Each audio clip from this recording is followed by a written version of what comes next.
ابو موسیٰ نے پوچھا کہ ابو عبد الرحمن، آپ کا کیا خیال ہے کہ اگر کسی کو غسل کی حاجت ہو اور پانی نہ ملے تو وہ کیا کرے؟ عبداللہ نے فرمایا کہ اسے نماز نہ پڑھنی چاہیے جب تک اسے پانی نہ مل جائے۔ ابو موسیٰ نے کہا کہ پھر عمار کی اس روایت کا کیا ہوگا جبکہ نبی کریم صلی اللہ علیہ وسلم نے ان سے کہا تھا کہ تمہیں صرف ہاتھ اور منہ کا تیمم کافی تھا۔ ابن مسعود نے فرمایا کہ تم عمر کو نہیں دیکھتے کہ وہ عمار کی اس بات پر مطمئن نہیں ہوئے تھے۔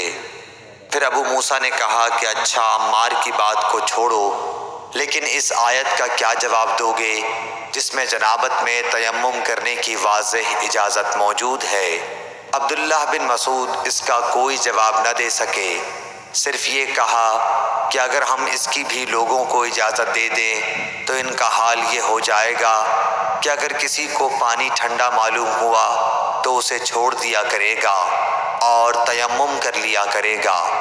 اعمش کہتے ہیں کہ میں نے شفیق سے کہا کہ گویا عبداللہ نے اس وجہ سے یہ صورت ناپسند کی تھی، تو انہوں نے جواب دیا کہ ہاں۔ صحیح بخاری حدیث نمبر 346۔